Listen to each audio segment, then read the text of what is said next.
Continuamos nuestra clase con lo que es el cálculo de volúmenes regulares. Hay que tener bien claro que volúmenes regulares se aplica para todas aquellas figuras de 3 dimensiones, ¿okay? Largo, ancho y altura, dentro de las cuales tenemos el cubo. Ahora fíjense bien qué es lo que vamos a observar aquí, que todos sus lados son iguales para esta figura. Y esta letra, como todos los lados son iguales, la vamos a llamar arista. Entonces podemos obtener una fórmula del cálculo del volumen donde colocamos arista elevado a la 3. Luego tenemos al prisma recto, ¿okay? Donde su fórmula es volumen lado por altura. Ahora, ¿qué es lo que pasa aquí? Que también pueden haber prismas, ¿verdad? Donde uno de sus lados sea más grande, entonces pasaría a ser ancho por largo. Entonces simplemente aquí cambiamos esta L por una L minúscula, ¿ok? Pero sigue siendo, la forma sigue siendo aplicándose de igual manera para su cálculo. Seguidamente tenemos el cilindro y su volumen se calcula a través de pi por r elevado a la 2 por la altura. ¿Por qué utilizamos la h? Porque ya la utilizamos aquí. Entonces la altura va a estar definida por la letra h. Y el radio, fíjense que estamos utilizando una circunferencia, y al utilizar una circunferencia, en matemática, ya eso ustedes lo han estudiado, hay que utilizar los valores de pi, que es 3,1416, pero nosotros vamos a utilizar la cantidad de decimales dependiendo cómo nos den los valores del radio en este sentido, para saber cuántos decimales vamos a utilizar. Luego, la esfera, y su volumen es 4pi por r al cubo dividido entre 3. Y por último, el cono, donde tenemos que su volumen va a ser igual a pi por r elevado a la 2 por la altura sobre 3. Entonces, ¿por qué estas figuras? Hay muchas más, pero estas son las que normalmente se utilizan en química para tercero en este caso. Entonces vamos a hacer un ejemplo de ello. El ejemplo viene siendo el siguiente. Camila tiene un tanque en el techo de su casa que posee un radio de 1.38 metros. Se desea saber, ¿verdad?, cuál es la capacidad de litros de agua que puede contener el tanque. Lo primero, siempre, lo primero que tenemos que colocar son los datos. Y estos van a ser colocados aquí en el orden que aparecen en el problema. No de forma desordenada, porque cada vez que leamos el problema, entonces si los datos los tenemos desordenados, vamos a tener inconvenientes en los cálculos. Entonces lo primero que tenemos es el radio. Fíjense bien, utilizamos la R para esto, colocamos nuestro valor, y luego la incógnita. ¿Cuál sería la incógnita? Se desea saber cuál es la capacidad en litros. Entonces, nuestra incógnita sería los litros. Luego, me imagino por qué una esfera, porque es la única fórmula que contiene un solo valor, ¿verdad? Que comparado con las otras me hubieran dado la altura o estuviera disfrazada en algo que hubiera dicho el profesor. Entonces, como nomás nos dieron el radio, bueno, entonces yo simplemente me imagino que el tanque es una esfera y coloco mi fórmula. Luego que coloco mi fórmula, vamos a hacer las operaciones. Entonces pongo volumen de la esfera va a ser igual a 4 por pi, y sustituyo mi valor del radio y lo elevo a la 3, como me lo dice la fórmula, dividido entre 3. Volumen de la esfera, 4 por 3,14. Fíjense que aquí utilicé dos decimales porque aquí se están utilizando dos decimales. Luego, en mi calculadora realizo mi cálculo, ¿verdad?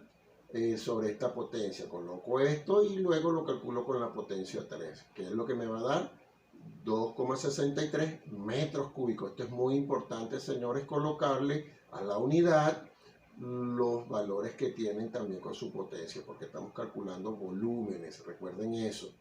Y lo divido entre 3.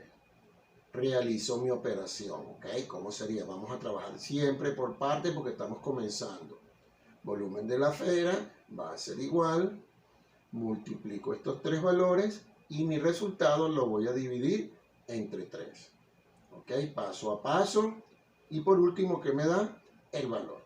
Entonces nosotros pensamos que ya hemos culminado con el problema, pero no es así. ¿Por qué? Porque aquí me están dando 11,01 metros cúbicos y a mí me están pidiendo ese litro. Por lo tanto, tengo que hacer una transformación. Entonces, para llegar, ¿cuáles son los litros que contiene ese tanque con esas medidas? Entonces vamos a trabajar con la parte bidimensional, ¿verdad? Que es más fácil en este sentido. Coloco primero lo que voy a transformar, ¿verdad? Y coloco aquí metros cúbicos. ¿Por qué? Porque es lo que voy a eliminar. Ahora, un metro cúbico, ¿cuántos litros tiene? 1000 litros. Entonces, arriba lo que quiero, abajo lo que deseo eliminar. Por lo tanto, metro cúbico con metro cúbico se elimina. Multiplico mi valor por 1000, lo divido entre 1 y obtengo el siguiente resultado. Entonces, ¿cuánto obtengo? 11.010 litros, que es la capacidad que tiene ese tanque que está en la casa, en el techo de la casa de ¿quién? De Camila. ¿Ok?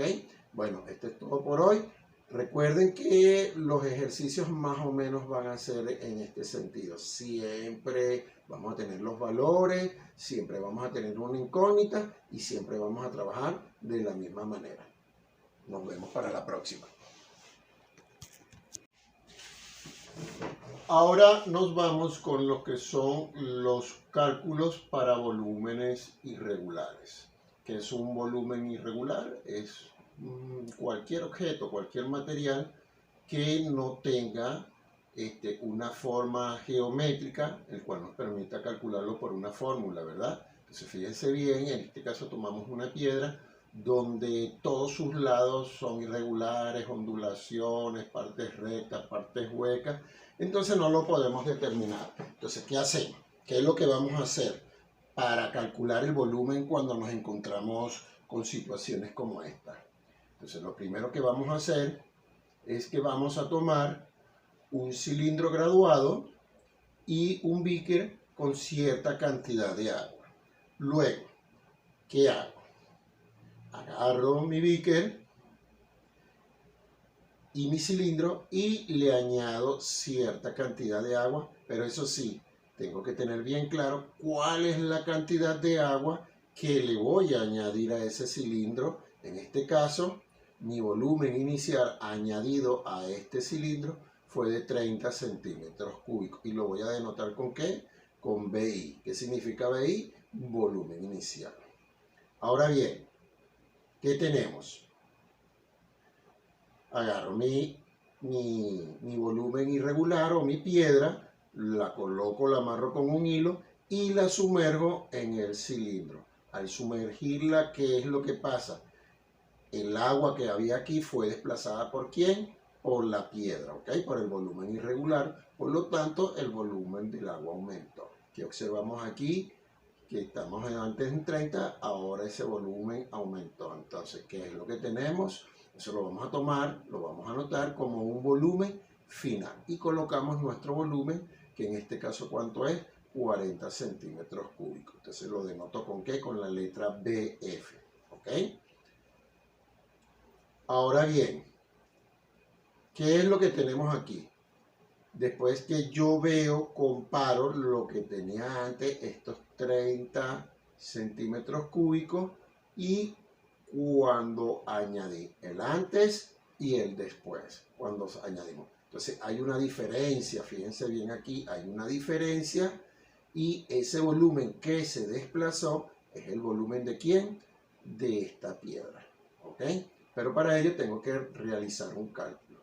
¿Qué es lo que pongo? Volumen del sólido, que en este caso sería la piedra, lo denoto con estas letras que están aquí y realizo mi fórmula. Volumen del sólido va a ser igual al volumen final menos el volumen inicial y sustituyo mis datos. Volumen del sólido va a ser igual a 40 centímetros cúbicos menos 30 centímetros cúbicos. Y luego hago mi operación en mi calculadora. ¿Y cuánto me da? 30 cc, que vendrían siendo los mismos centímetros cúbicos en este caso, ¿ok? Aquí vamos a corregirlo, ¿ok? Y luego, ¿qué es lo que tenemos?